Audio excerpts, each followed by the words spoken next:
The students at my school kept disappearing one by one, and I was the only one who remembered them. "You have to believe me," I sobbed, my eyes searching for a glimmer of hope in her gaze, but all I saw was doubt and pity. She was real, please, everyone knew her. For a moment, it seemed my sincerity made her consider that I might be telling the truth, but that moment passed quickly. Her eyes hardened to the familiar stone I'd come to know, as she composed herself, to do what she felt was necessary. "We can't go on like this, Naina," Ms. Mercy said gently, compassion seeping into her tone. "Are you taking your medication regularly?" I turned away, filled with guilt. "You're not well, little one," she said softly, shaking her head. "It's not your fault. Things like this often happen. But you must focus on your recovery, all right." "But the medicine makes me feel strange," I protested. "Every time I take it, I just want to sleep all the time." "That's how we know it's working," she said cheerfully, the white scarf on her head bobbing. "Don't worry, you'll be back to normal in no time." I started to object, but Ms. Mercy gave me a firm smile, a sign that the conversation was over. "Now be a good girl and go take your medicine," she added. I nodded, holding back tears. There was no point in arguing further. We had had this conversation 3 times before with the exact same outcome. I dutifully followed her out of the office. As I shuffled back to class, I rubbed my eyes, thinking about my life. Kostu was the first to disappear. He wasn't very nice to me. He was, one could say, my bully. He would always pull my hair and call me mean names. I understood why he bullied me. I was an easy target. Unlike the other children here, I was an orphan, left in a small basket on Ms. Mercy's doorstep when I was a baby.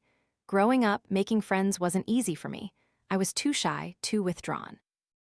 I preferred reading books to playing with my peers, and so I became a background character in this life, one who saw everything but was noticed by no one. Perhaps that's why I was the only one who noticed when Kostu disappeared. I still remember the surprised looks on everyone's faces when I asked where Kostu was. At first, I thought they were just surprised I was asking about someone who had bullied me so much. Moreover, it was rare for me to initiate a conversation with them. But what shocked me most was when they turned and asked me, "Who is Kostu?" "They're probably just playing a trick on me," I reassured myself. It wouldn't be the first time they've done something cruel like that. But all day long, more and more people insisted they had never known anyone named Kostu. Even those who usually clung to him like pesky bees looked at me as if I'd grown a second head, then burst out laughing and called me Crazy Naina.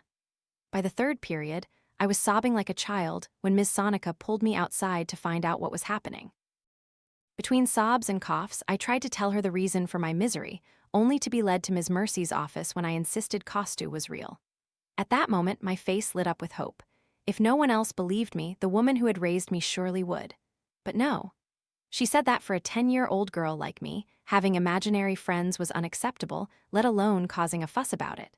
I begged and pleaded, even stomping my feet, until she reluctantly pulled out the student records. She checked the information for every student in my class while I stood, staring over her shoulder. "There's no Kostu here," she said. "My class only has 37 students, not 38. Even my roll number has changed." I shrieked at this point. Clearly not my most memorable moment, I know, but please don't judge me, for I honestly thought I was losing my mind. Mr. Prakash, the PE teacher, poked his head in, curious about what was happening in the principal's office, much to Ms. Mercy's immense embarrassment. But I was beyond reasoning, beyond limits. It wasn't until Ms. Mercy raised her voice, probably for the first time in my life I'd heard her do so, that I silently wiped my face and dejectedly returned to class. I didn't know that my life had changed forever from that day. In the eyes of the other children, I was no longer just weird, but extremely weird. Everyone avoided me, including most of my roommates. No one wanted to talk to the scary girl who cried over an imaginary friend, but that was fine. I preferred to be alone. That's when Ms. Mercy decided to bring Ms. Rachna to the school. Ms. Mercy said she was hired for the benefit of the entire school, but I thought I was the main reason, as I spent the most time with her, just talking about my life. Ms. Rachna tried very hard to help me confront my experiences, attempting to explain that I created Kostu because I was too lonely. But that didn't make sense at all. Why would I create an imaginary friend who bullied me? Not everything was bad, though. Every time I went to see her, she gave me chocolate. Roshni was the next to disappear. That happened only a few months after Kostu. Just like before, the day after the weekly hygiene check, she was gone. I was slowly forgetting Kostu's disappearance, even starting to convince myself that I had imagined the whole story, thanks to Ms. Rachna's help, when Roshni suddenly vanished. We weren't in the same class, but since we shared a floor in the dorm, I immediately noticed she wasn't there anymore. Unlike Kostu, Roshni was very kind to me. She even scolded my bullies, so I hoped someone else would notice this time. But I was wrong. Even her roommate acted as if Roshni had never existed. Desperate, I did something very risky. I called the police. Ms. Mercy was furious with me. It took her almost an entire day to convince the police that no student was missing and that I simply had an overactive imagination. After checking records and talking to other students, the police officers came and sternly admonished me for wasting their time before leaving after I muttered an unconvincing apology. That afternoon, after being scolded, I sat down again with Ms. Rachna, who prescribed my medication. I obediently listened to her every word, though I knew in my heart that I wasn't crazy. Something was just very wrong at St. Agnes Boarding School. "This is just temporary," Ms. Rachna said, tearing off the prescription slip. "We'll stop when you're better, okay?" I nodded. I hated those pills. They made me feel utterly exhausted. I wanted to sleep even while reading. I didn't think they were helping me at all, because in my mind, Kostu and Roshni were still very real. What was worse was that my memories, the things I had seen, the things I had done were no longer real because the people involved in them no longer existed. I had to be extremely careful when talking to others. If I accidentally mentioned something they claimed had never happened, they would call me weird names and laugh at me. I became even more withdrawn than before. I just wished both of them could come back, even Kostu, so everything could go back to how it was. The next time it happened, I was more experienced and wiser. I kept silent when Jose disappeared on a Friday, a few months later. Everyone started pretending he had never existed, so I joined their little game while silently wondering who would be next and when it would end. Every Thursday night after the weekly check, I stayed awake in fear that I might be the next to disappear and no one would notice. What scared me most was that, in my case, it wouldn't even require magic to happen. I just had to leave and no one would think of me again. No one cared about me except Ms. Mercy and Rukmini. Rukmini was my only friend. Like me, she was also bullied by other students. They called her Fat Pig because she was plump, but that didn't bother her. I liked her because she was kind and loved Enid Blyton's books. But most of all, she believed me. Or maybe she just pretended to because she wanted someone to talk to. Either way, having someone listen to everything I told them without thinking I was crazy was a real relief. We would often sit on our bunk beds and talk about every possible reason our friends might have disappeared, or why only I remembered them. And she told me about the strange, half-faced woman who stood at the foot of my bed every night. I thought she was just making it up to cheer me up, because I had never seen the woman, even though I was used to strange things. My will crumbled when Rukmini disappeared. I knew what happened as soon as I saw the empty bed, neatly made in the morning, as if she had never existed. I desperately searched for any trace of her, but there was nothing. The bed was made, her closet empty, books and clothes all gone. It was too much for me to bear. My second biggest fear had come true, and my only friend was gone. I forgot my promise to remain silent and started crying when everyone said there was no one named Rukmini in my class. Worse, I was punished and sent to Ms. Mercy's office for using the word "fat pig" to refer to someone else, even though they insisted Rukmini wasn't real. It made me furious because the teachers did nothing when Rukmini complained about being called that, but if I used the word to find my friend instead of insulting her, I was punished. How unfair. But this time was different. Ms. Mercy might not believe me now, but I doubted that would last. She and I had anticipated this might happen, so I had written down Rukmini's mother's phone number just in case. I wiped my tears as I walked to my room, trying to calm myself for what I needed to do next. I pretended to swallow the medicine, then quickly spat it out as soon as Ms. Mercy left. Then I took out my phone and dialed. I didn't have to wait long. "Hello, who is calling?" a sweet female voice asked. "Hello, Auntie. I'm Naina, I'm Rukmini's friend," I eagerly replied. "Rukmini, you say?" The voice sounded amused. My heart leaped with happiness. I couldn't contain my excitement. "Really?" I exclaimed. "You remember her, don't you?" She chuckled. "Oh, I just saw her recently, so how do you know her?" I asked hopefully. We were classmates, she chuckled. It's strange because Rukmini graduated 30 years ago. What? I asked. She's only 12. Little one, I think you have the wrong number, she said softly. No, that can't be. She gave me this number. Your daughter gave me this number and told me to call if anything happened to her, I said quickly, almost in a panic. And now she's missing and no one. Calm down, Naina, she interrupted. Now I'm sure you have the wrong number because I don't have a daughter. Look, this sounds serious, perhaps you should. But I wasn't listening anymore. I thought maybe I had dialed the wrong number and should try again, carefully pressing each digit this time. But the same woman answered, so I quickly hung up. Or maybe I had written down the wrong number? I tried changing a few digits and calling again. Still no luck. Either the number didn't exist or I kept getting the wrong person. I gave up after about the 20th wrong number and curled up on my bed. I was alone. The only person who believed me was gone, erased from this world. My suspicions were confirmed. When a child disappears from this school, the whole world forgets their existence, not just the people here. I wasn't very hungry that night, but my stomach growled, so I reluctantly left my bed and shuffled to the cafeteria to get my meal. I quietly went to my usual corner table. My own table now.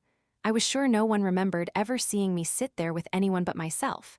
Tears welled up in my eyes again as I realized how alone I was, but I held them back and started eating. I saw a few girls pointing at me and giggling. Why don't they disappear instead of Rukmini? I quickly finished my meal and went to my room. My 2 roommates in the lower bunks weren't back yet, but I was sure they would return before lights out. After brushing my teeth, I retreated into the safety of my blanket and ended the day. I dreamed I was lying in bed, talking to Rukmini. I realized I was awake when I tried to answer her question about whether I preferred the famous 5 or secret 7 series and heartbreakingly realized she wasn't there. Blinking back tears, I was about to turn to the wall when I saw a strange dark shadow on the wall above my bed.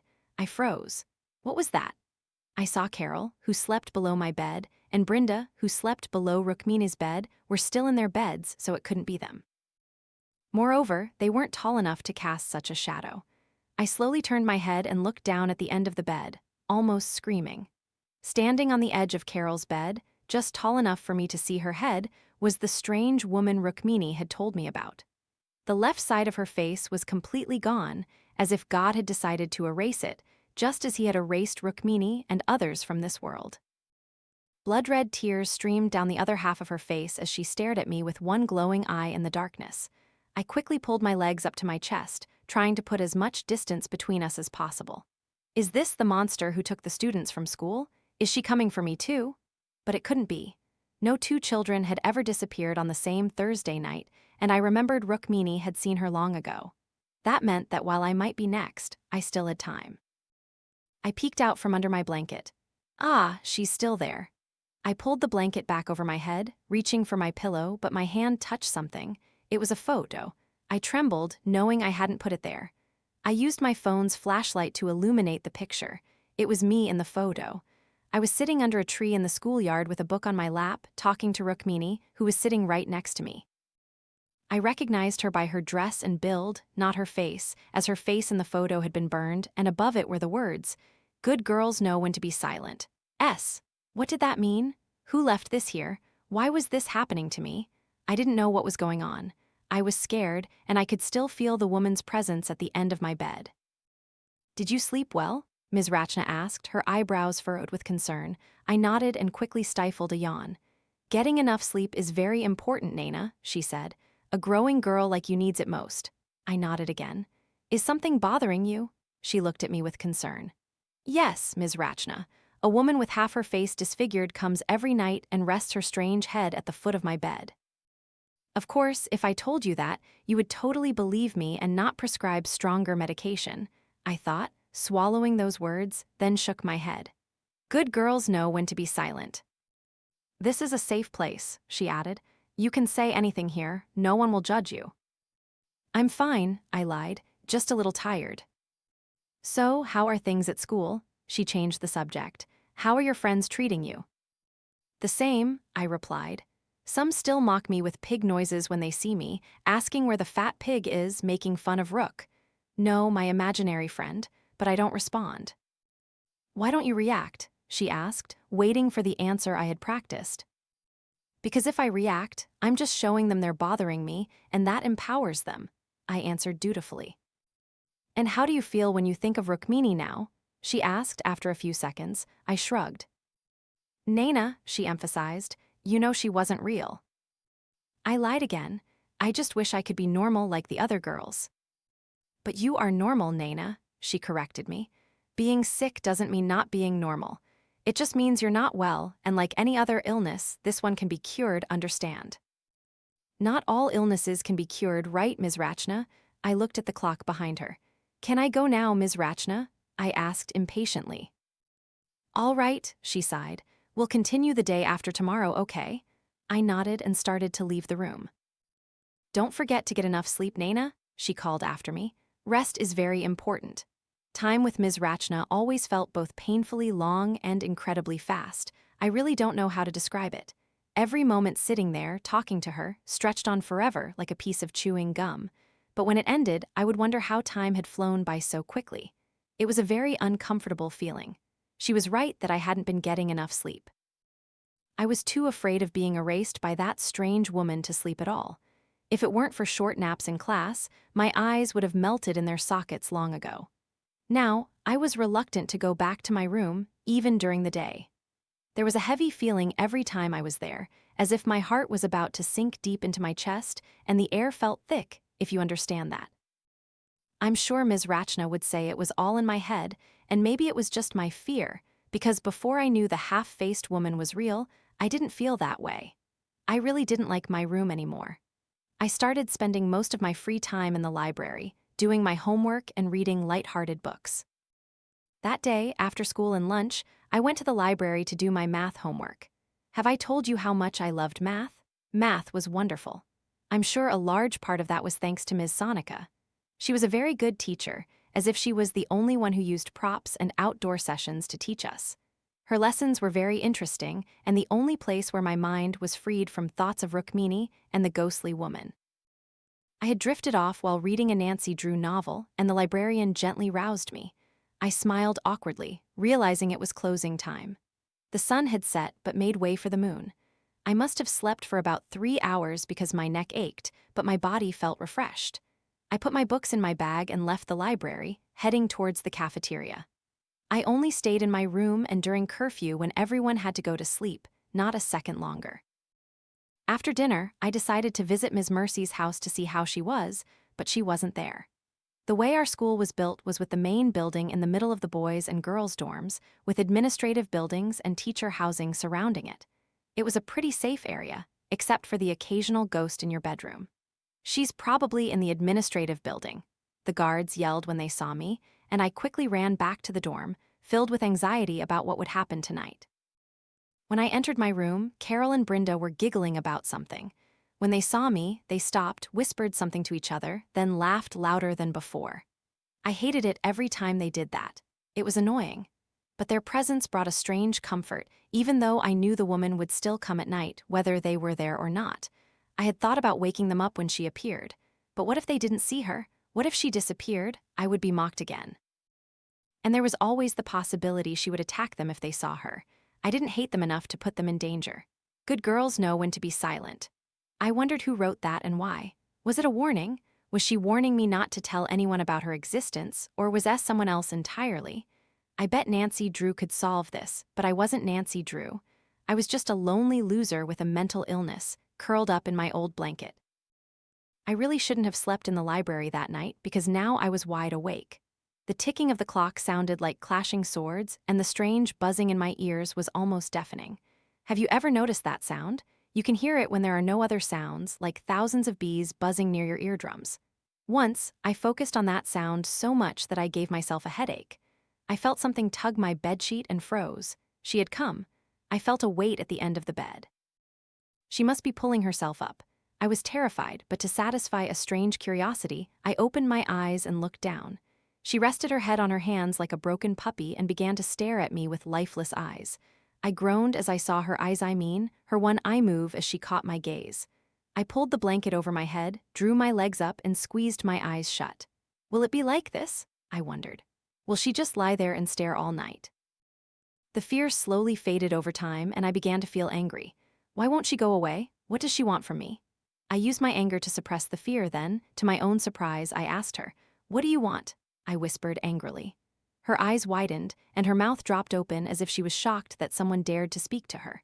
If that wasn't terrifying enough, her head suddenly snapped backward with a grotesque crack so loud that I could only see her neck. Her two hands went back behind her head, then she disappeared from my sight.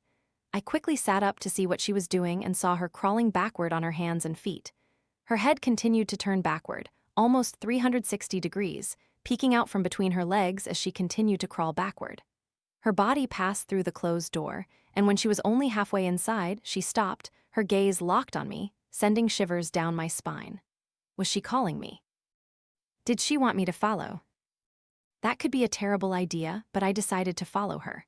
I got out of bed as quietly as possible, careful not to wake Carol and Brenda. After quickly slipping on my sandals, I pushed the door open. The door groaned and creaked as I opened it, and I almost let out a panicked gasp, but I was safe. My roommates were still fast asleep. I saw the woman's bizarre, twisted body at the end of the hallway, dimly lit near the stairs. Where was she leading me? Who in their right mind would decide to follow a demon in the middle of the night? Well, everyone in my life thought I wasn't entirely in my right mind, so perhaps no one was better suited to make such a terrible decision. As I approached the stairs, I saw her slithering down the banister. She moved in such a strange way that I felt she wasn't entirely in control of her almost indestructible body. I crept down the stairs, using my phone's flashlight to illuminate the way. Lada, our guard, was sleeping on the couch near her desk. I sneaked past her and walked out of the dorm. A thin mist hung in the cold winter air, making me silently grateful for wearing a thick jacket. I could hear dogs barking and howling in the distance. I looked around for the half-faced woman, feeling anxious that I had lost sight of her, until I saw her standing in front of one of the teachers' houses. When she saw me, she turned and walked into the house through the open door.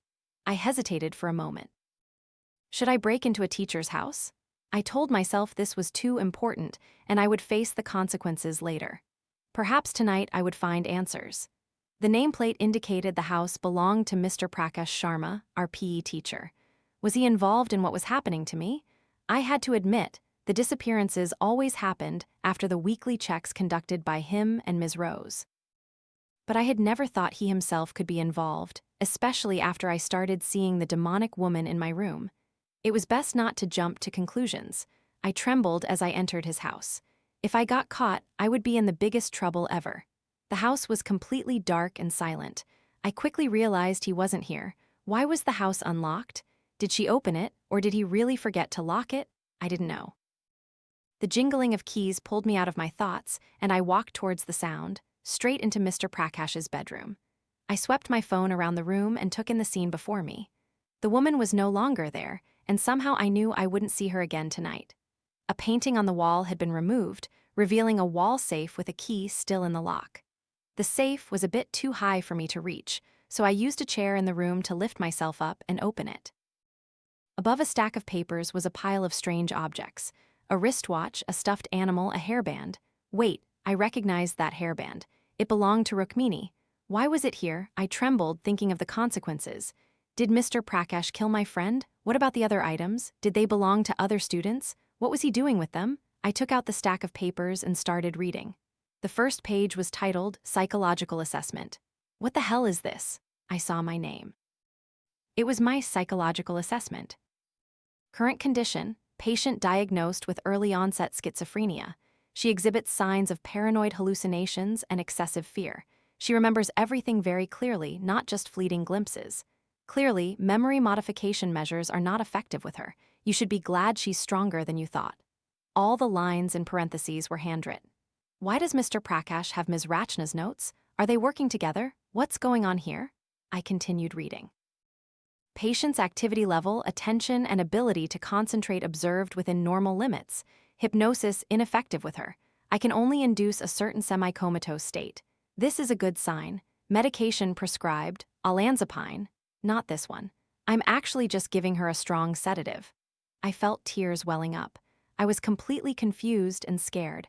What were Ms. Rachna and Mr. Prakash doing to me? I only knew one thing. I had to take these papers to Ms. Mercy immediately. I stuffed the papers into my jacket, then heard footsteps outside. Oh no, he's back. Blood in my veins turned to ice. I didn't want to know his reaction if he found me here. Someone, he yelled.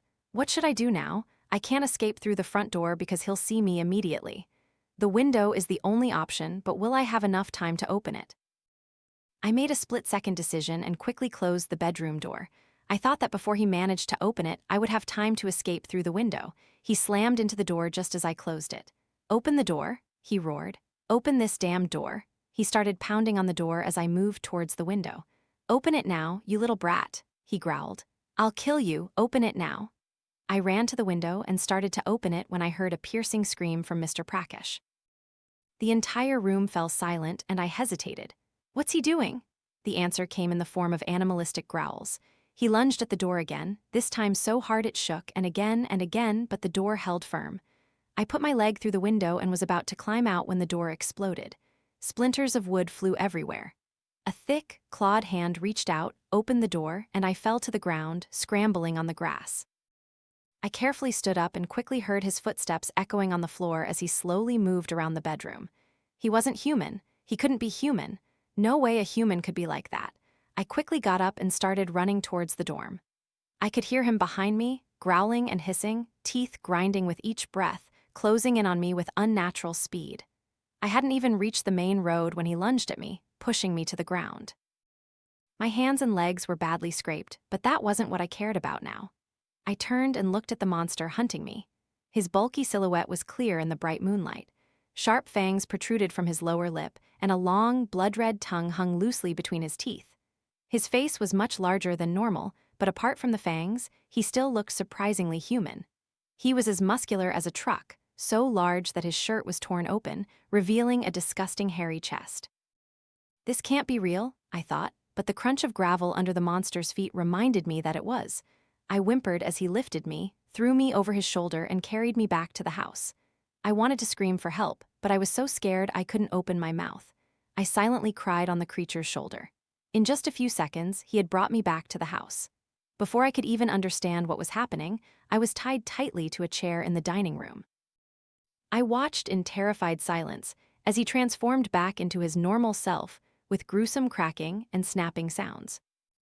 "How did you get in here?" he asked after drinking a glass of water. I didn't answer. Good girls know when to be silent. "The door was locked," he continued, "and so was the safe. How did you open them?" "What do you want from me?" I choked out. "You'll find out soon enough," he replied and went to the fridge. "You're very resourceful, aren't you?" He took out a bag that looked like sliced meat and went into the kitchen, then returned with some bread. "What did you do to Rukmini and the others?"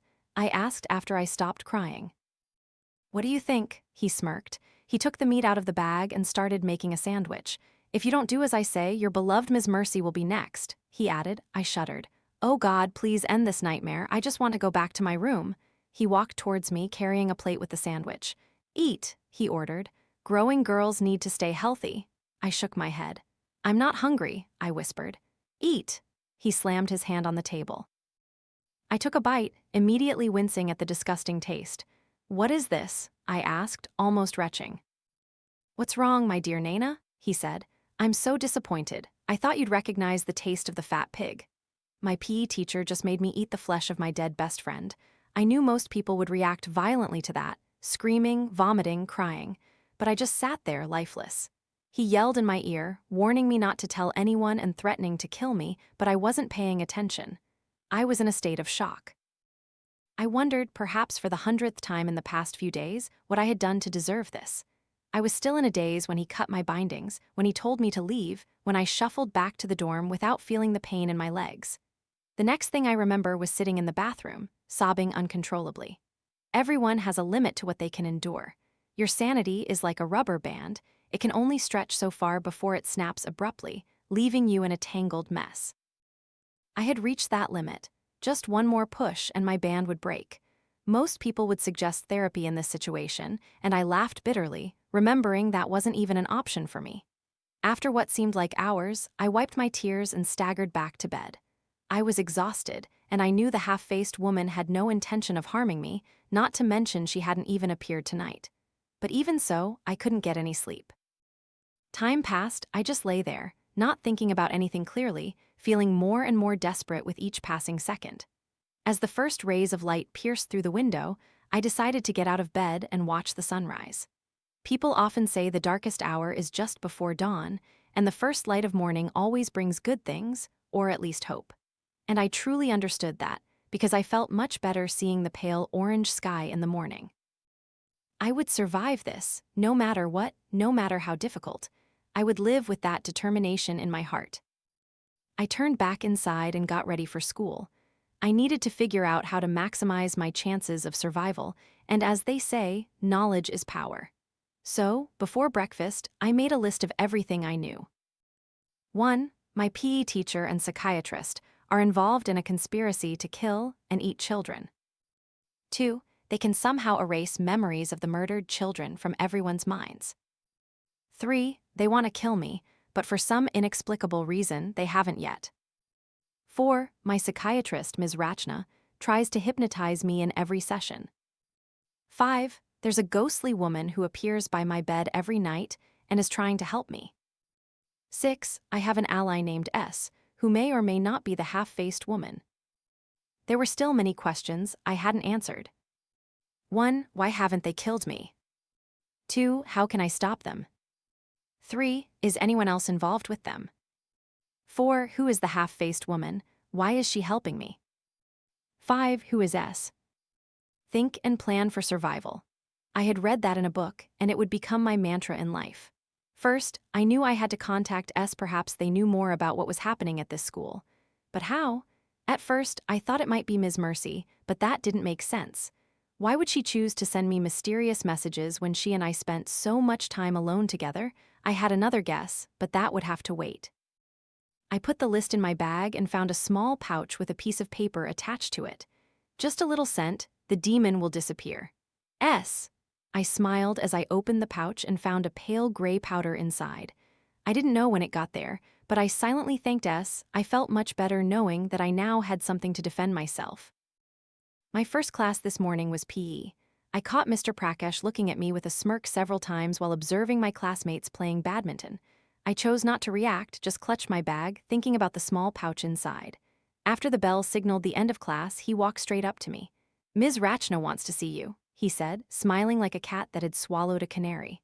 Tomorrow's session has been moved up. Go immediately. I nodded and left. Why was she cutting into my class? Perhaps she knew what happened last night and wanted to see how I would react. I fumbled, confused, trying to figure out how to escape being hypnotized. If she knew what happened last night, it certainly didn't show on her face as I walked in and sat down, clutching my bag to my chest. Good morning, Naina, she smiled, looking at me. Don't let her see anything on your face, I thought, trying to maintain a poker face. Good morning, Ms. Rachna, I replied. I had to move our session up because I'm worried about you, she said. Why, Ms. Rachna? I asked. I'm fine. I heard you were crying in the bathroom around 2 a.m. last night, she pressed. Who told you that? I asked, losing control of my words. Someone who's very worried about you just like me, she replied. Right, of course. She had someone in the dorm watching me, but who could it be? One of the other students? How much did that person know about what was happening here? Were they monsters like her, or just tools she used? I doubted she would entrust such an important job to food, especially when I clearly meant something to them. Perhaps it was Lada, the guard I had seen dozing off when the half-faced woman led me to Mr. Prakash's house. Did she wake up when I returned? I hadn't paid attention, so I wasn't sure. Your health is my concern, Naina, she added. If you're not feeling well and if the medicine isn't working, we can change our strategy. I'm fine, Ms. Rachna, I said. I don't know who told you I was crying last night, but I wasn't. I'm fine. You don't have to lie, Naina, she said. Remember, this is a safe place. My legs started shaking. I took out my phone and turned off the alarm. Excuse me, Ms. Rachna, I said. The alarm will go off again in about 5 minutes. It helps me keep track of time and prevent any attempts at hypnosis. You should turn off your phone when you're here, Naina, she said, then immediately changed the subject before I could reply. So, what happened last night that made you feel so bad, Naina? I bit my lip, anxious. I didn't know if my next gamble would work or make things worse. How close did they want me? Could they send me to a mental hospital if I acted out of line? I met Mr. Prakash last night, I said. He showed me the psychological report you gave him. Her reaction was exactly what I expected. Her eyes widened, her jaw dropped as her mouth hung open like a fish.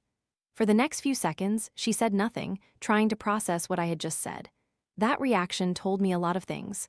First, Mr. Prakash hadn't told her what happened last night.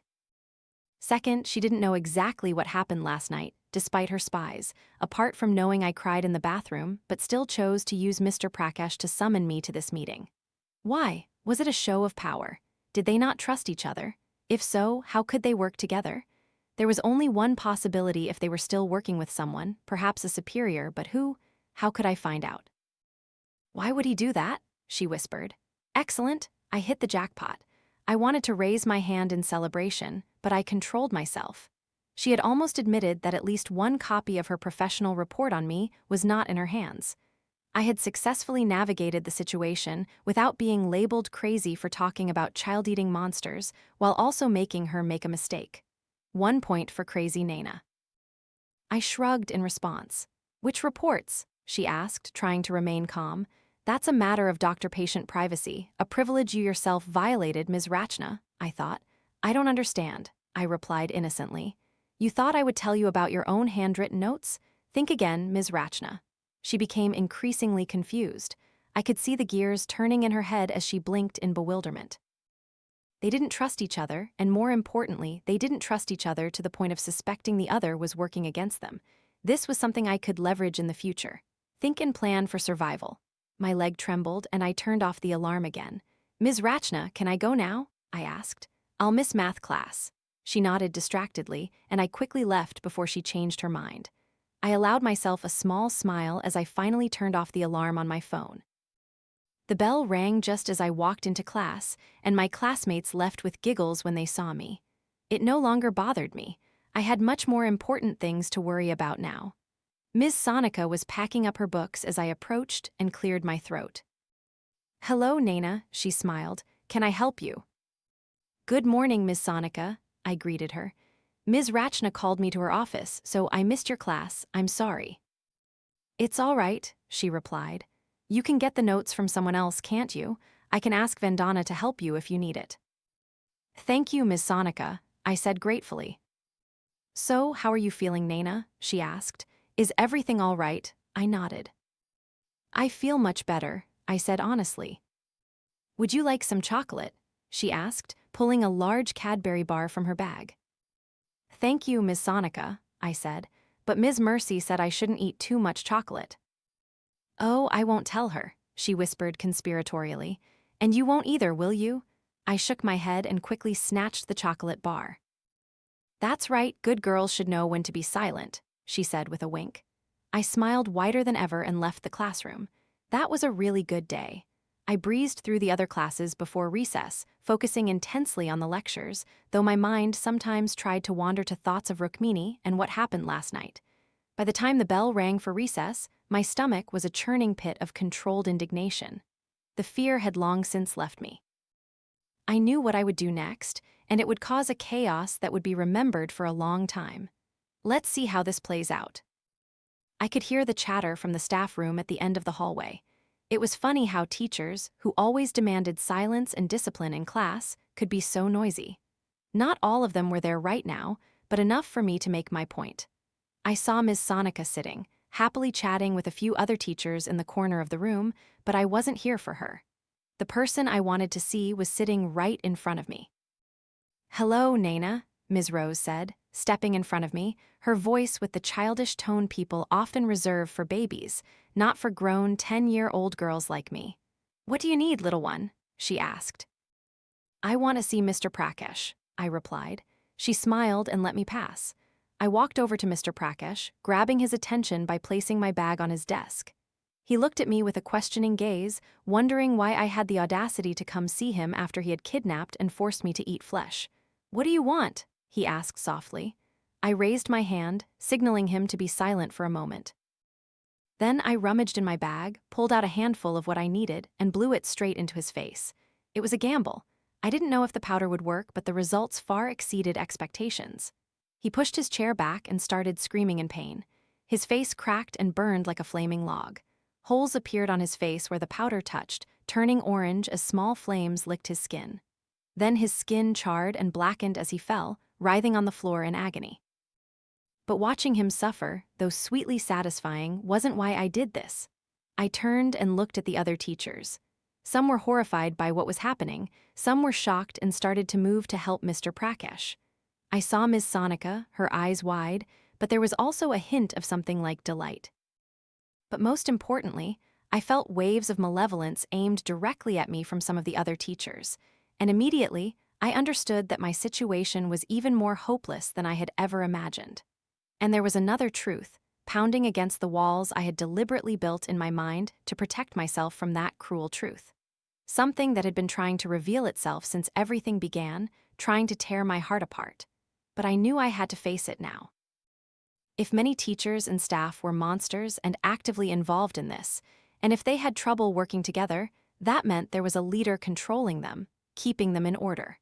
And deep in my heart, I knew there was only one person capable of doing that, and I had to confront that person sooner rather than later.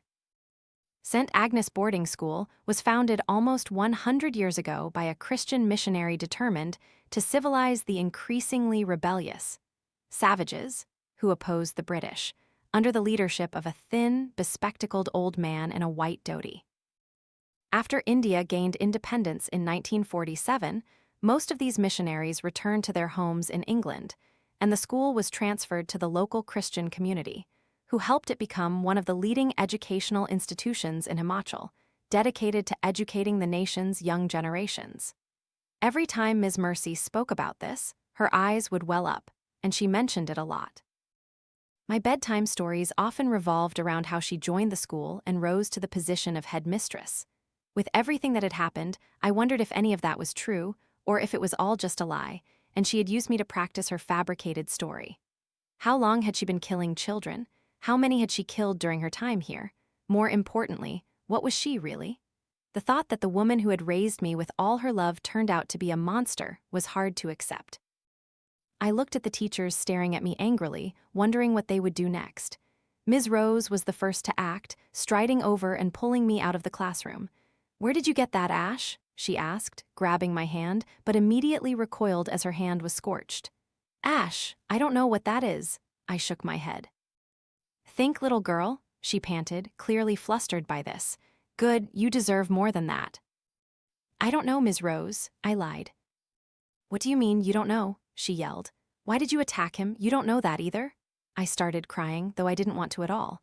I didn't understand why every time an adult yelled at me I reacted that way. It was a weakness I disliked. Ms. Rose took a moment to compose herself, then started interrogating me again. "Where did you get this ash, Naina?" "I swear, I don't know," I replied.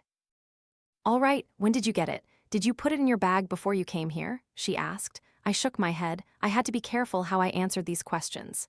"Good, all right," she nodded slightly. "What did you do today?" I told her about my routine, how I came to school, my classes, and Ms. Rachna moving up the session.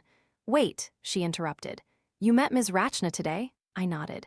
"And you didn't have any scheduled meetings with her today?" I nodded again.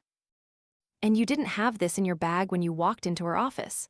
I shrugged, hiding a smile as I saw the gears turning in Ms. Rose's head. She quickly turned and walked away. "Try hypnotizing me now, Ms. Rachna." The other teachers didn't let me go for about an hour. Some constantly pestered me with questions, but I maintained my innocent facade, wary of the monsters among them and also receiving their suspicion. I didn't know what influence Mr. Prakash and Ms. Rachna had within this child-killing demon group, but hopefully they would no longer trust each other.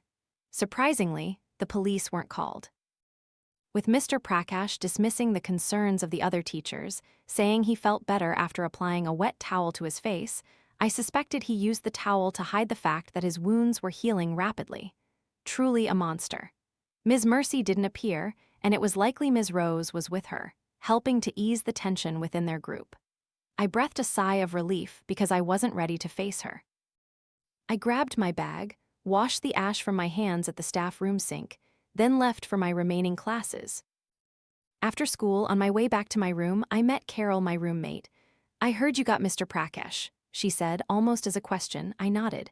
Cool, she smiled, holding up her hand for a high five. I happily reciprocated. Do you want to play with us after lunch? She asked. Yes, I replied with a beaming smile. That afternoon, Ms. Sonica found me playing Coco with my classmates. It had been a long time since they had accepted me as part of them, and it made me so happy that I temporarily forgot everything else. When she saw me, she waved, and I skipped over to her. You seem much happier, she observed. I grinned widely in response. Come here, sit with me for a bit, she said, leading me to a stone bench. You did a wonderful thing today, she said as we both sat comfortably on the bench. Now they're in complete chaos, suspicious of each other. Ms. Mercy is busy dealing with the situation. My heart clenched a little. Deep down, I knew she was involved, but hearing it confirmed made it all the more real. What are they? I asked. Rakshasas, she replied. Cannibalistic demons, but not all of them. Your Ms. Mercy is a different kind of monster entirely. What is she? I asked. A witch, a very powerful witch, she answered. Very powerful to make such monsters obey her. Her ability to alter memories has caused you so much suffering. She erased your memories too, I exclaimed. Yes, she did, Ms. Sonica admitted. I wouldn't even have realized it if it weren't for you. I've been hunting her for the past 10 years, Naina, but I didn't know what she looked like. I had almost given up hope of finding her until you started screaming about Costu and his disappearance. Then I knew I was right, that your Ms. Mercy was the one I had been looking for all this time, and that she was somehow manipulating our memories, but couldn't with you. I never believed for a second that you had a mental illness. I beamed as I heard that. I knew I had to somehow defeat their memory manipulation, she continued. So I snuck into the office at night and recorded the number of students in each class on a small piece of paper, then carefully hid it. Every time you reacted, I checked that piece of paper, and each time, the number of students in the official records was less than on my paper. That confirmed my suspicions once and for all. I knew I couldn't defeat her without the help of the only person whose power she couldn't affect. You. Why didn't they work on me? I wondered aloud. Because you are strong, and that very strength is what she craves. But I'm normal, I protested. I've never done anything special. Don't underestimate yourself, Naina, she said in a gentle voice. You've survived all this time and made those monsters retreat. You're much more special than you realize. She had a strange expression on her face that I couldn't identify. What's next? I asked. We will continue to cause chaos, she replied. We cannot let Ms. Mercy have a chance to stabilize this sinking ship. We will keep them in disarray. How will we do that? I asked. Tonight, I will kill Mr. Prakash while their attention is focused on Ms. Rachna. This will spark greater conflict between the two factions, causing more problems for Ms. Mercy. Then I will call some friends. It's time we balance the scales, isn't it? She winked at me. I wholeheartedly agreed with that. What about me? I asked. I can help. For now, you can help me by staying safe, she replied. They will be watching you much more closely than before. In fact, my meeting you right now is a risk, but I had to take it because we might not have another chance before this ends. When will it end, Miss Sonica? I whined. During the Christmas holidays, she replied. Most students will go home. That's when we'll make our move. Life or death will be decided then, and I will stay with you until the end, all right? I nodded. Do you still have the basma? She asked. The what? I asked back. The ash, Naina, she said. Oh, yes, that's what it's called. I still have it, haven't used much of it. Good, keep it with you and don't hesitate to use it if needed, she said. They are faster than you, and they won't take you lightly now that they know you have it. I will use it, I took a deep breath. Is it really going to end soon? Yes, you can be sure of that, she affirmed confidently. Now go, she said. I'll leave before the teachers start to suspect me. I watched her leave, feeling relieved to have someone like her on my side, then went back to playing Coco with my new friends. Lada, our guard, was standing in front of my room when I returned after dinner. She smirked when she saw me, pointed to her eyes, then at me. I responded by holding up my basma pouch. She recoiled. I smiled and walked past. It was strange how quickly things could change. Just a few days ago, I was scared every time I entered my room, thinking the half-faced woman was trying to kill me. Now I knew she was on my side, and my roommates had become my friends. So here had become a source of comfort. Before going to bed, I looked out the window at the schoolyard, wondering what was happening in the teachers' houses. Everything looked deceptively quiet, but I knew, like anyone who understood what was happening, that a storm was brewing, a storm that would shake the foundations of this school. But that storm wouldn't come tonight, so I'd better get some rest. I wished Carol and Brenda good night, receiving the same wish from them for the first time. I smiled and laid my head on my pillow. When Carol turned off the lights, I lay waiting for what I knew was about to happen. I felt a weight at the end of the bed and sat up, watching the half-faced woman looking at me. I knelt, crawled closer to her, and hugged her, kissing her scarred forehead. To my surprise, she was tangible. My hands didn't pass through her body like in the movies, but she was astonishingly cold. "Thank you," I whispered in her ear. A blood-red tear rolled down her face as she continued to silently stare at me. Once again, I wondered who or what she was. I hoped to find out soon. I pulled the blanket up and quickly fell into a deep sleep. A very loud buzzing sound woke me. It was surprisingly loud and strange. I had never heard that sound before. What was that? I opened my eyes and blinked as the harsh light from the fluorescent lamp hurt my eyes. The half-faced woman was gone. Carol and Brenda were also awake, looking very scared. "What's wrong?" I asked. "It's the fire alarm," Carol replied, her eyes wide. The dorm was in complete chaos. Girls screamed, cried, pushed, and ran past each other, looking as if a disaster had struck, and perhaps it had. But I saw no sign of fire. Carol and Brenda followed right behind me, panicked but calmer than most others who were running wildly ahead. Even the older girls looked very panicked. "Where's the fire?" I asked a girl, but she screamed and ran past me. "Don't panic, children." I tried to see who was shouting that, but I was too short and my view was blocked. "Line up, you'll get to safety faster if you move in an organized manner. Don't push each other." No one was in the mood to listen. I yelled as someone pushed me, and the girl in front stepped on my toe again. She didn't even bother to apologize. I looked back and saw that Carol and Brenda were no longer near me. "Don't panic, this isn't a real fire, just a drill."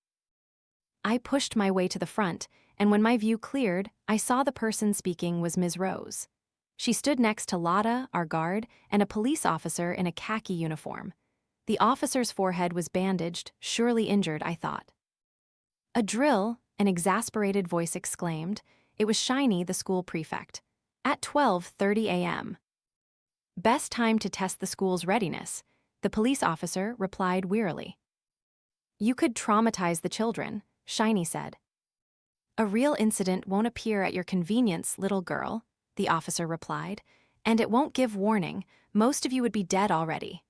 Some girls started screaming after hearing that.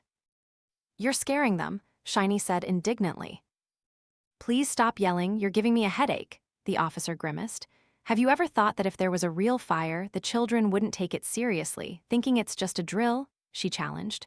Well, she has a point there. It was surprising that the police would do such a thing unless they weren't real police. Perhaps they were Ms. Sonica's allies.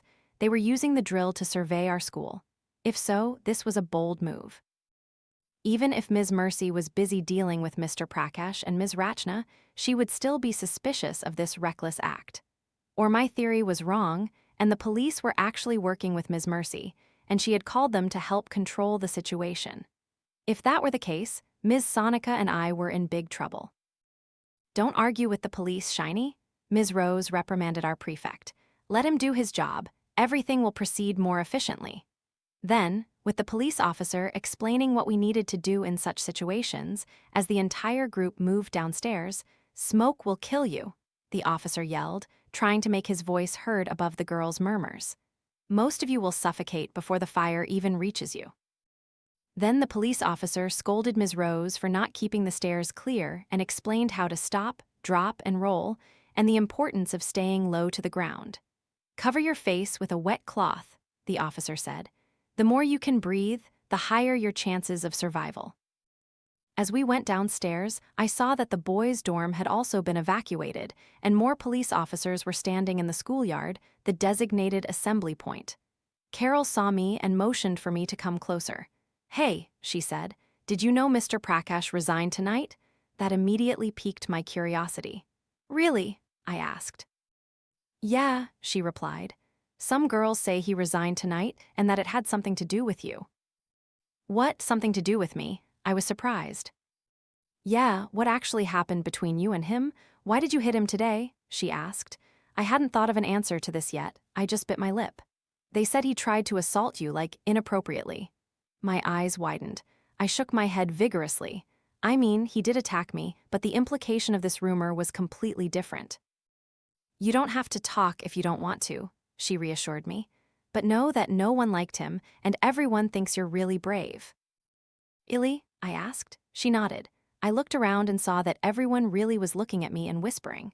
They used to do that before, but it was to mock me behind my back. I had never thought the meaning behind these glances could have changed. My social status had improved thanks to a cannibalistic rakshasa, and I didn't mind at all. But Mr. Prakash's resignation was very interesting to me. While the police officers were giving a short lecture on fire safety, I wondered what had happened. Did Ms. Sonica succeed in killing him, or did Ms. Mercy find out he attacked me and removed him for endangering someone she wanted to protect?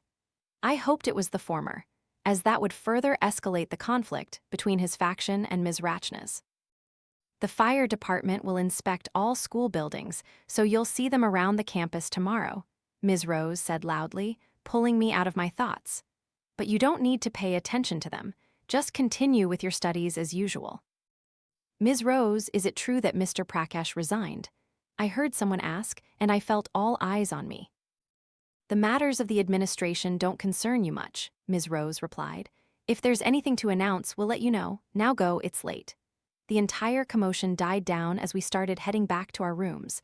I was almost at the stairs, avoiding those who wanted to ask me about Mr. Prakash, when I felt a strong hand on my shoulder. Naina, Ms. Rose said, can I talk to you? I was about to say yes, but she pulled me aside into a private corner. Ms. Mercy wants to see you for lunch tomorrow, she said after we reached a discreet spot. Go straight to her house after school, all right? She left without waiting for an answer. I shivered. Why does she want to see me? Why now? I thought about the reasons she wanted to see me all night. Did she know I had discovered the truth? No. Did she know about Ms. Sonica? What happened to Mr. Prakash? Countless questions swirled in my head, making sleep a distant dream and keeping me tossing and turning until morning. I tried to push through my fatigue as I entered the dining hall and ate breakfast, forcing myself to swallow food even though I wasn't hungry at all. I really needed energy for lunch today. In class, the news of Mr. Prakash's resignation was confirmed, and I also heard nothing from Ms. Rachna. I don't know what had happened, but a sense of tension filled the air. Those who knew the truth about St. Agnes could easily perceive the hostility between the teachers and towards me, but they left me alone, perhaps by order from above. That day was dull compared to what I had grown accustomed to in life lately, but the tension inside me grew as lunchtime drew closer. I was so nervous that my legs trembled, almost unable to support my body. Standing in front of Ms. Mercy's house, I realized my throat was dry. I should have had some water before coming here. Would the water she offers me be safe? Damn it, would the food be poisoned? I quickly dismissed those irrational thoughts, reminding myself that if Ms. Mercy wanted to kill me, she could have done it long ago. Surely she was keeping me for some reason, but what was that reason? I shook my head defiantly and walked into her house. The gate opened silently, no creaking or groaning as you might expect from a child-killing witch's house. It still looked like my safe haven, the place I would always run to whenever the bullying became too much. I had to admit, Sister Mercy was very fair and impartial in her work, as she never showed favoritism or abused her power to side with me, but she was always there to listen to my complaints. To some extent, I still couldn't entirely believe she was such a cruel monster. My heart pounded in my chest.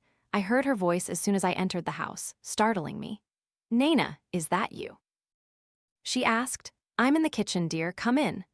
I followed the aroma of baking rolls wafting from the kitchen, walking without realizing it, like a child enchanted by a magical flute.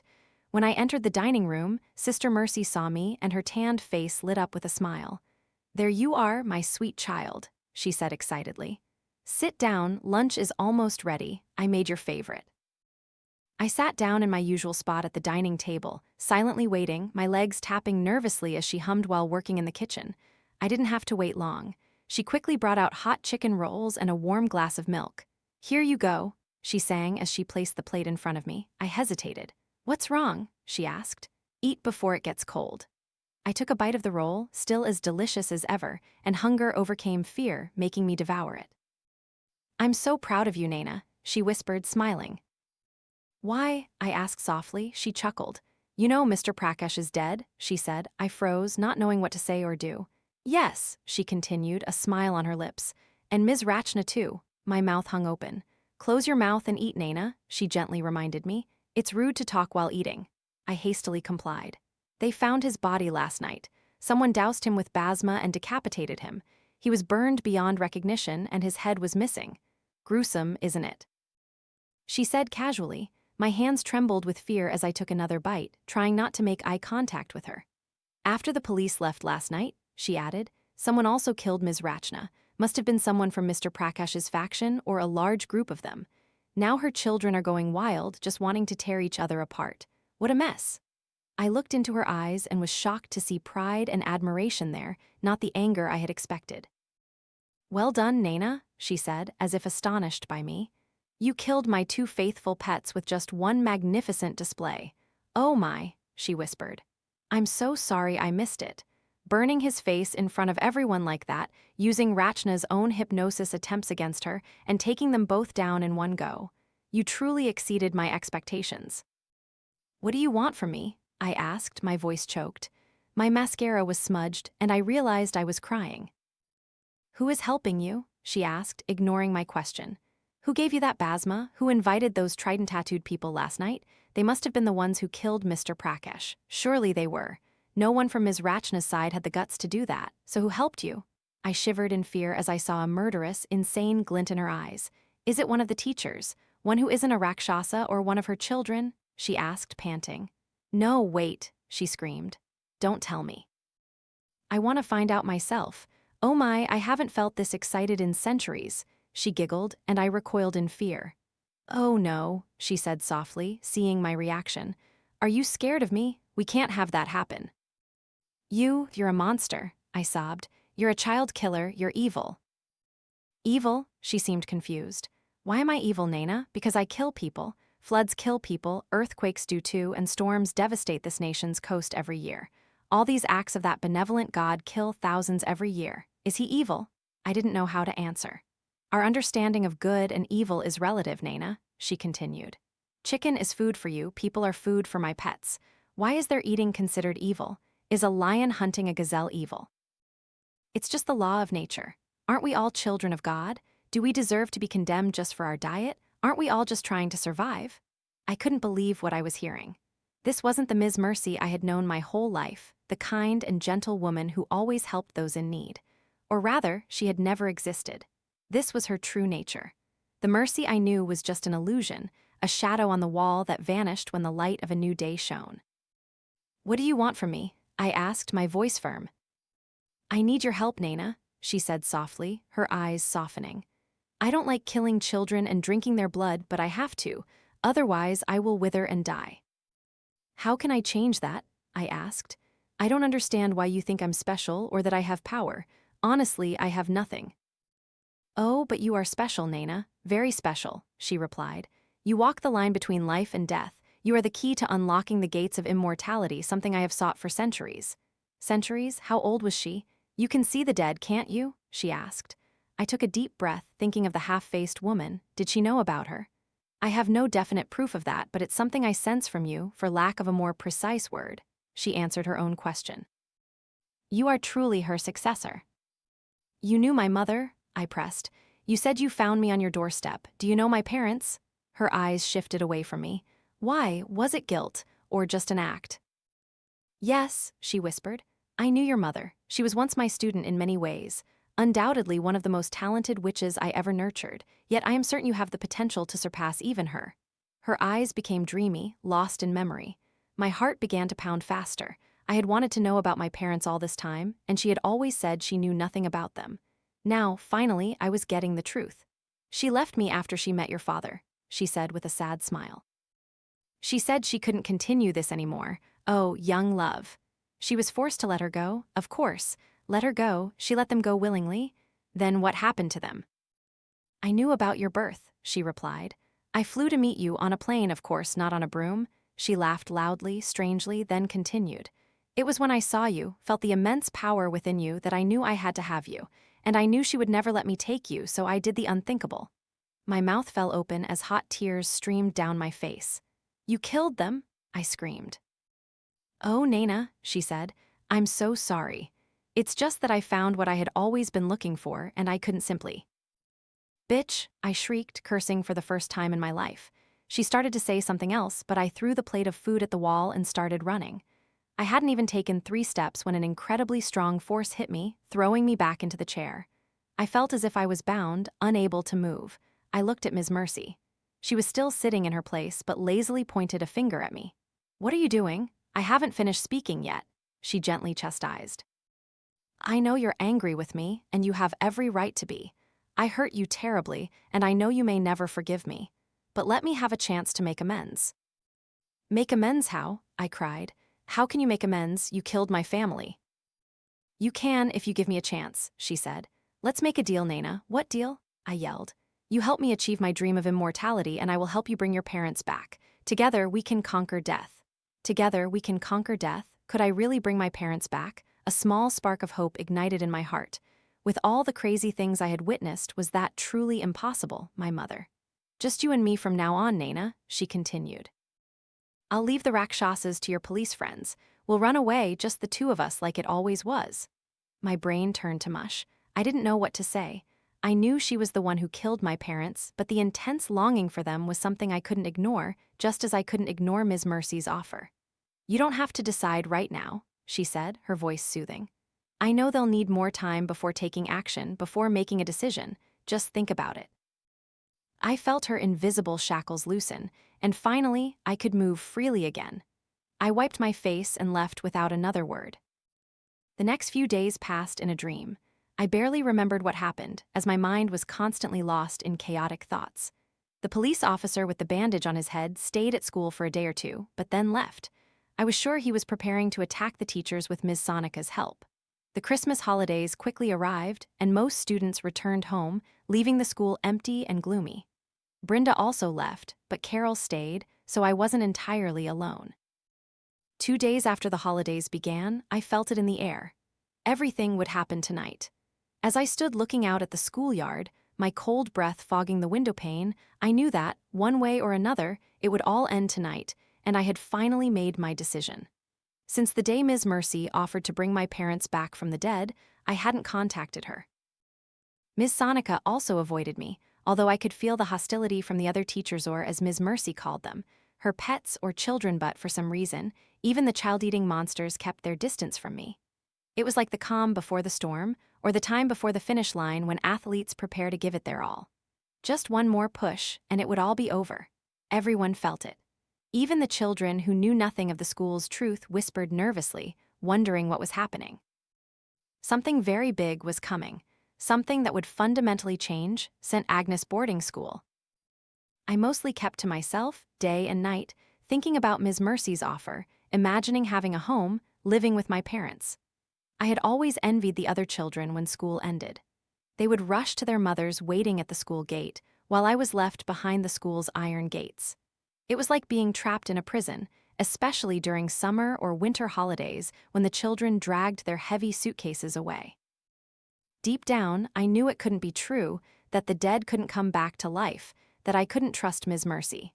In fact, it was Ms. Mercy herself who made me make my final decision. I couldn't let my conscience be stained with blood for her immortality. How many children had she killed so far? How many more would die if I helped her achieve immortality? The night I made my decision, I cried more uncontrollably than ever before, for the loss of the Ms. Mercy I once knew, for the death of my best friend, now forgotten by her family, perhaps forever. But most of all, I cried for my parents, as the last glimmer of hope of ever seeing them again also faded. The Christmas holidays arrived, bringing with them the gloomy mist of winter that enveloped the entire school, making goodbyes more somber than usual. I saw off Brenda and her other friends, then stood watching them disappear. Carol stayed for a few more days because her single mother was delayed with work, but Carol wasn't sad. On the contrary, she was eager to explore an empty school. On the second day of the holidays, I felt it. The school was colorfully decorated, looking more festive than ever, but for those who had lived here all their lives and understood the school's soul, there was a deep sadness lingering, as if the departed children were crying, singing and weeping over missed Christmas presents, over the school's fate. Or was this what Ms. Mercy meant about me walking the line between life and death? I don't know why, but I swear I heard the voices of the dead, and they were warning me to run, Naina, because death was about to engulf this school. The police officer with the bandage on his forehead knocked on my door and entered when I permitted. Now he had no bandage, and I saw a bold tattoo of a trident piercing a crescent moon right in the middle of his forehead, but I had anticipated that he hid it under the bandage and that he wasn't really injured. I remembered how Ms. Mercy had spoken of those tattoos with resentment and hatred.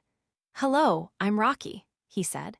"A friend of Miss Sonica's," Rocky added. "Hello, Uncle, I'm Naina," I introduced myself. "I know," he nodded. "She told me about you. You're very brave. Don't worry, everything will end tonight." Rocky walked to the window and looked out at the empty field. "Most of the Rakshasas are living in the houses across the field," he said. "They've turned their backs to the human teachers' quarters to avoid detection. Ironically, that works to our advantage. We can attack without worrying about civilian casualties. We'll attack at night when things are easier to hide," he added. "Is it really that important to hide everything?" I wondered. "Why not let others know about the existence of such monsters?" "It's complicated," Rocky sighed. "Our world is very fragile, and we must protect that balance at all costs. That's why all this must be kept a secret." I nodded, pretending to understand what he was saying. "Where is Ms. Sonica?" I asked, shrugging. "She's probably getting ready for tonight," he said. "I'll stop by her place after I'm done here. What did you want to talk to me about?" I continued to ask. "Right," Rocky replied. "What does Ms. Mercy want from you?" "I don't know," I lied. I trusted Ms. Sonica, not him. "She says she needs my power, but I don't know what it is. She wanted you to hand over Ms. Sonica, and you didn't, did you?" He looked at me searchingly. I glared at Rocky, and he looked away. "All right, anyway, get ready for tonight," he said. I nodded, and he left. The rest of the day passed quickly. I stayed holed up in my room, hunched over my Harry Potter book, wondering why witches weren't like Hermione Granger. After dinner that night, I decided not to return to my room, but instead chose to go out into the middle of the schoolyard. It was cold tonight. I put my hands in my jacket pockets to warm them and fiddled with the basma pouch inside.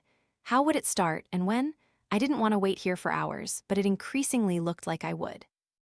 I really didn't want to go back to my room, so I pulled out my phone and played Candy Crush. Perhaps almost an hour had passed. My phone battery was almost dead. The lights in the dorms gradually went out, and I knew things would start soon. I shivered. Having never experienced a major battle, I was truly scared of what was to come. "You shouldn't be here." A faint whisper behind me startled me, making me scream. I turned and saw Rocky. He had approached so silently that I hadn't noticed his presence until he spoke right beside me. He was dressed in black, carrying a rifle and wearing a bulletproof vest. What amazed me even more was that Rocky was accompanied by two other men, also dressed identically. "We're about to start, Naina," Rocky said softly. "What do you think you're doing here?" I retorted.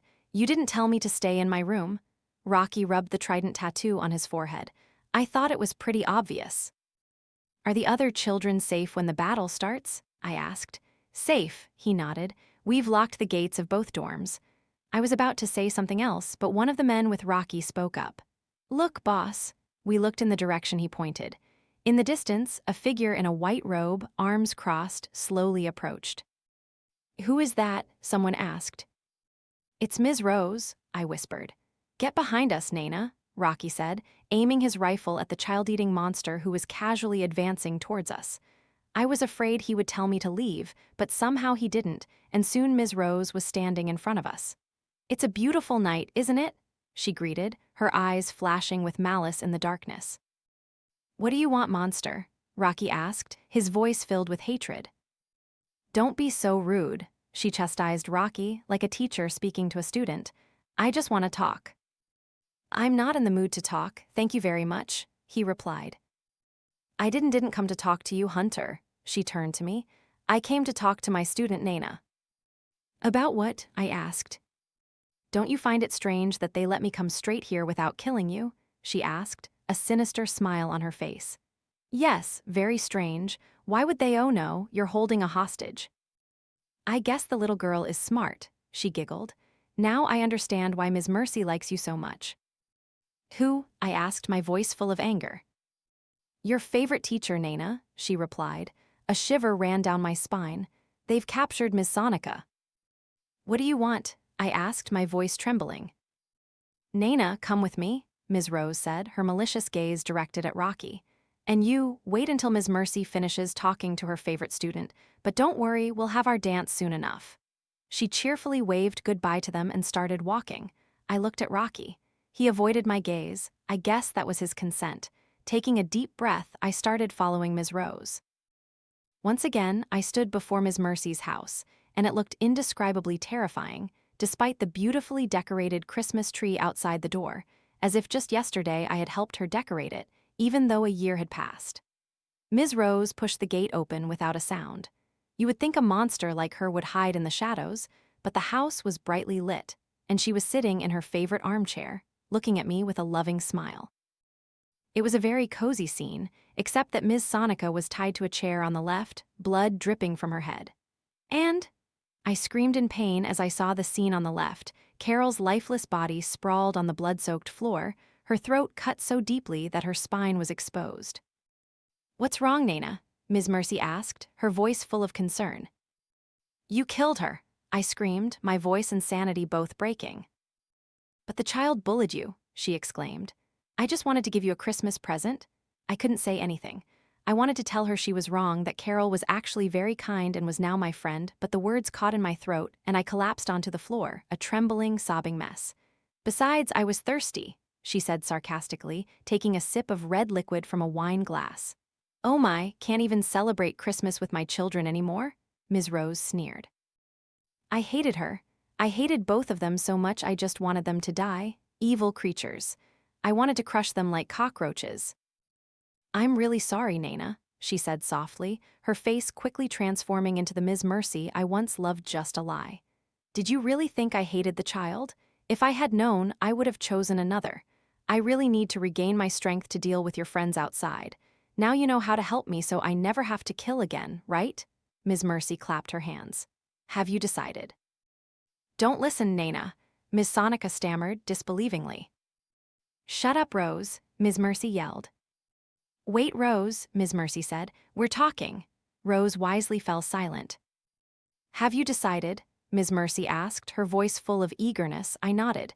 Will you help me? I nodded again. Wonderful, she said, rubbing her hands together.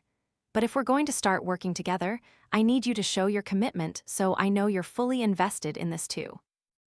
What do you want? She picked up a blood-stained knife from the coffee table, handed it to me, and gestured towards Ms. Sonica. My eyes widened in horror. I shook my head repeatedly. You have to do it, Naina, she whispered.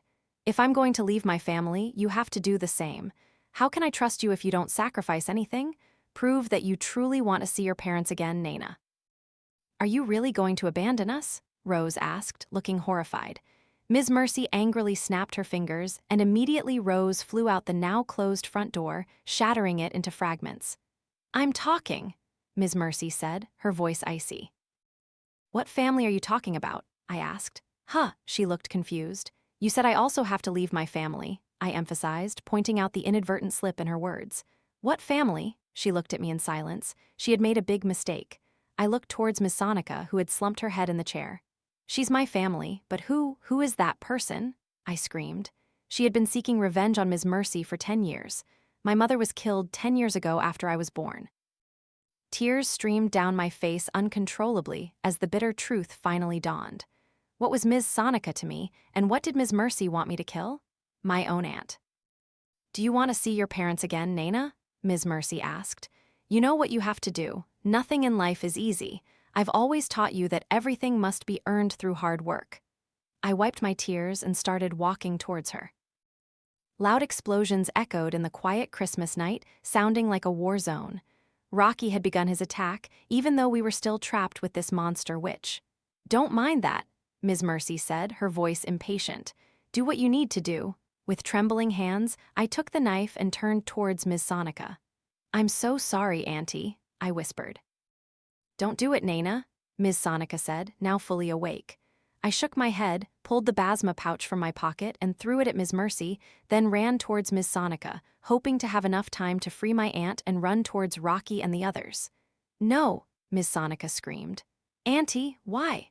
My question was answered immediately as I was thrown back and slammed into the sofa. "This doesn't work on me, you insolent child." Ms. Mercy glared at me, looking even less human with her face covered in gray ash. "If you won't do it, then I will." She spat, raising her hand to finish off Ms. Sonica, but she never got the chance. Because the very next second, the half-faced woman appeared from the wall behind and began to lunge forward with unnatural speed, her limbs twisting grotesquely. The woman lunged at Ms. Mercy, her hands and feet cracking as they bent painfully, wrapping around the wicked witch like a python. Ms. Mercy screamed, first in surprise, then in pain, as the half-faced woman began to squeeze the life out of her. Gunshots and explosions outside echoed steadily, and under any normal circumstances, they would have been the strangest thing to ever happen to me, but they paled in comparison to the incredible scene unfolding before my eyes. Ms. Mercy turned pale, looking as if she was about to lose. I started crawling towards Auntie Sonica, but things were never that easy. Once again, I realized that when Ms. Mercy flung the half-faced woman away, her body slamming into the wall. "It dared to touch me," Ms. Mercy shrieked, binding me again with her power. "You've turned my student into a physical being, Naina." Her eyes glowed with greed. "You're stronger than I ever thought," she said. The half-faced woman staggered to her feet, and Ms. Mercy cackled with delight at the sight of her opponent. "The whole family is here," she said excitedly. "No wonder the child is so strong. A mother's love knows no bounds. What? You look exactly like I last saw you, Sanjana." "Even the face I destroyed?" Ms. Mercy turned back to me. "Now do you see, Naina? Look what you've done, all without training. She's unconsciously absorbing your energy and has become this strong without direct support." I heard nothing else. All sounds faded as I looked at the half-faced woman. No, it was my mother's ghost, who had died to protect me, now transformed into this pathetic thing, all to protect me from this monster. "I can do it. I can help you bring your mother back completely, if you just listen." I felt something deep within me, something cold and distant, a bottomless well of hatred threatening to erupt. I didn't recognize it, nor did I like it, but I needed it. Little by little. Ms. Mercy pointed at my mother. Her body began to writhe and convulse on the floor. She laughed loudly, laughing as she once again tormented my mother before my eyes, this time leaving an indelible scar on my memory. The half-faced woman disappeared with a boom, and Ms. Mercy turned back, triumphant. "Now it's your aunt's turn." "Stop!" I screamed with all my might, standing on the brink of sanity. The next feeling was indescribable, like a thread passing through a tiny needle eye or the hardest puzzle piece finally fitting into place, as if something had just clicked. I felt connected, but to what? Carol. Her body moved. It wasn't a natural movement, but like a mad puppeteer jerking strings, making her body snap upright. These movements, they were strangely familiar. I felt my mother's presence deep within my soul. It was cold and hateful, but also loving and comforting, tearing my mind apart with contradiction. Ms. Mercy stopped and looked at Carol's body. For the first time tonight, I felt fear in her. "Good." I silently watched as Carol's small corpse slapped Ms. Mercy hard across the face, sending her flying into the wall, shattering chunks of plaster.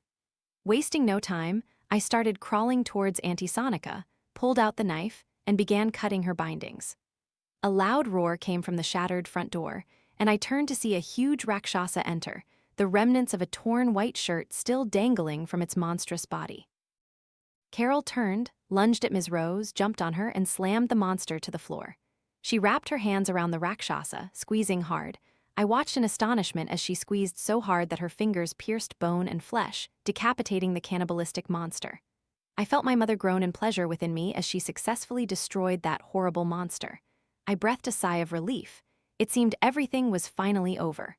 But I was wrong. Ms. Mercy stood up and stretched. "How am I going to kill her?" "Let's go, Auntie Sonica," she whispered, hugging me tightly. "You're not taking that child anywhere," Ms. Mercy screamed, cut short as Carol lunged at her, interrupting her mid-sentence. She began to fight the old witch, and it looked as if they would destroy the entire house with their superhuman strength. We were almost at the door when I stopped Auntie Sonica. "We can't," I cried. "She's losing, I can feel it." I was right. My connection to Carol was weakening, and she was losing the fight as Sister Mercy blew chunks of flesh from her body. But Ms. Mercy was also weakening. Auntie Sonica looked at me, kissed my forehead, then started heading back to the battle. She picked up the knife from the floor, the same knife that had killed Carol, the knife I was ordered to use to kill my aunt. She quietly approached Ms. Mercy, who was engrossed in fighting Carol, and swung, severing her head. The head rolled onto the floor, its face still bearing an expression of astonishment. It all ended so quickly that for more than 30 seconds, both of us stood motionless, waiting for her to get up, but that didn't happen. Everything was over, truly over. 10 years, Auntie, I whispered. Yes, it took 10 years, but I finally got my revenge, Sanjana, Auntie Sonica smiled, looking at Carol's body. I looked at Carol, saw a blood-red tear roll down the right side of her face, then she collapsed, once again becoming a lifeless corpse. The connection within me snapped, and I felt a profound sense of loneliness in my heart. I knew this was the last time I would see my mother. Wasting no time, I ran into Auntie Sonica's arms, and we hugged tightly, trying to make up for 10 years of separation, while the explosions and flashes of light around us now sounded like a celebration. 4 hours, did you really want to give up? Rocky asked Auntie Sonica. Yes, she replied, smiling. I came here only for this child. She rubbed my head, making me sigh happily and hug her legs. You won't have to worry about this, Rocky said, pointing to the tattoo on his forehead. So at least you don't have to worry about monsters tracking you like homing missiles, but Naina's power could be a problem. I'll handle it, my aunt replied. Certainly, resurrection magic is no joke. This is a very dangerous ability, Rocky said sternly. Hey, I'm not the problem here, I retorted. Auntie and Rocky were the ones who attacked when we were still there. Rocky was the bad guy. He was just doing his duty, Ms. Sonica pointed out. But still, I protested. Naina, my aunt gently warned. I pouted and took a bite of chocolate. My aunt smiled, then turned to Rocky. We could use her power, you know, Rocky said thoughtfully. Save a lot of people. Don't even think about it for the next 4 years, my aunt said firmly. She'll be under my care, he shrugged. You should also consider giving up, Ms. Sonica, Rocky suggested. Rocky shook his head. I don't know what else to do, and besides, balance must always be maintained. I know that very well, Rocky smiled. What about Carol's parents? My aunt asked. Standard procedure, an accident, Rocky replied. Her parents will be devastated by what happened to the children here. We should have trusted your instincts, if it weren't for you. I'm just glad it's all over and I have my family back, my aunt replied. Will the other parents get their memories back, Uncle? I asked. We could try, Rocky replied, but the spell is too strong to reverse, and it would take a lot of time and money to fabricate a story about their deaths. Except for Carol, everyone else should continue to be forgotten. I felt profoundly sad. No one deserves to be forgotten, I whispered. They won't be, though. You'll remember them, Rocky said. All of us will remember, Ms. Sonica added. So where are you going? Rocky asked. I think Naina should meet her grandparents before we decide our next step, don't you think? My aunt replied. My eyes lit up. Really? Yes. Wow, can I have another chocolate bar, Naina? Please, just one more, okay? I smiled. Everything was slowly getting better.